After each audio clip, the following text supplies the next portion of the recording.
Hjertepatienter har 2 til 3 gange øget risiko for at opleve angst og depression. En tilstand, som gør det sværere at gennemføre et hjerterehabiliteringsforløb. Angst og depression kan opspores ved et simpelt screeningsredskab som HADS. På Sundhedscenter Viborg er screening med HADS sat i system i forbindelse med rehabiliteringen.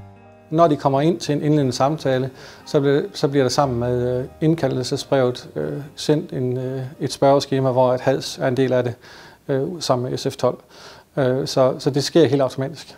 Fordelen ved at sende det hjem til patienten på forhånd, det er jo, at de får mulighed for at sidde i ro og mag derhjemme og udfylde det, og de heller ikke bliver påvirket af, at jeg sidder eventuelt og læser spørgsmålene op, eller stiller spørgsmål til mig omkring, hvordan de skal udfylde skemaet, men at de gør det så objektivt som overhovedet muligt. Og det gør jo også, at de får mulighed for at sidde og reflektere lidt over, hvordan de egentlig har det på forhånd. Fritz Weiraug er 72 år og hjerteopereret. Han er en af de patienter, der i forbindelse med rehabiliteringen på Sundhedscentret i Viborg har fået tilsendt og udfyldt HADS-skemaet forud for sin første samtale. Jeg modtog skemaet og læste det igennem, og tog mig cirka 10 minutter til et kvarter at udfylde. Jeg synes bestemt ikke, det var særlig svært. Goddag, Fritz. Goddag. Velkommen. Jo, tak skal du have. Når de kommer herind til den indledende samtale, så har de deres udfyldte ark med deres udfyldte HADS-skema. Og så gennemgår vi skemaet sammen med dem og scorer skemaet sammen med dem ved samtalen. Og scorer de mellem 0 og 8, så er det inden for normalområdet, og så forklarer jeg dem lige lidt omkring, hvis de scorer lidt positivt ved nogle områder, forklarer lidt omkring, hvad det kan handle om, og måske spørge lidt ind omkring, hvad de selv synes, hvad det kunne dreje sig om. Scorer de over mellem 8 og 11, så tager vi en snak omkring, jamen, er det normalt for dem, de steder, hvor de scorer positivt? Er det normal adfærd, eller er det specielt her efter hjertetilfældet?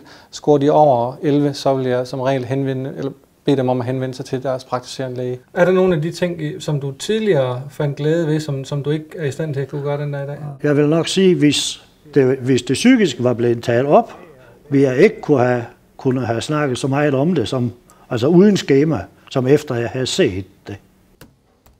Når vi har scoret skemaet ved den indledende samtale, så bliver det dokumenteret i vores dokumentationssystem. Og når rehabiliteringsforløbet her hos os er færdigt, så sender vi en slutnotat til hospitalet. Med slutnotatet i hånden kan lægen ved den afsluttende samtale følge op på HADS-scoren og eventuelle anbefalinger fra Sundhedscentret, hvor både fysioterapeuter, sygeplejersker og diætister er oplært i screeningen. Vi har et lille team på nuværende 5, men det bliver 7 om ikke så længe. Det er stadigvæk et lille team, og det gør også, at vi skal have en forholdsvis stor opgaveglidning, og dermed så er det også nødvendigt, at vi alle sammen vil kunne lave den her screening, og dermed, at hvis der sker udskiftning af personale eller lignende, at vi alle sammen er i stand til at kunne udføre scoring og screening. HADS-scoren udtrykker, hvordan patienten har haft det i den seneste uge, og er dermed et øjebliksbillede. Og man kan derfor med fordel gentage screeningen. For dem, hvor det fylder noget, der fylder det rigtig meget. Så det er et super vigtigt område at tage fat i, hvor at man kan sige, at lige nu der er det jo et enkelt måling på et øjebliksbillede. Det vil man kunne bruge meget mere effektfuldt, hvis man fik et nyt øjebliksbillede en periode længere henne, sådan ligesom for at se, om der er sket nogen udvikling. Jeg synes, det kunne være sjovt at udfylde skemaet igen, da nogle ting kan ændre sig. For eksempel det selskabelige er muligvis trådt lidt i baggrunden. De psykiske reaktioner hos hjertepatienter varierer.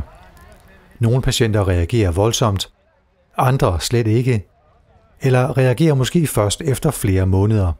Det var måske ikke lige et behov, jeg havde på daværende tidspunkt ved den første samtale, men det var da rart at få at vide, hvad symptomer man muligvis skulle tage sig i agt for, og hvor man eventuelt skulle henvende sig for at få noget hjælp.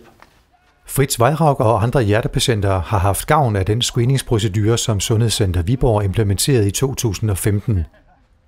Implementeringen behøver ikke være svært, men kræver grundige overvejelser, og her kan en guide hjælpe.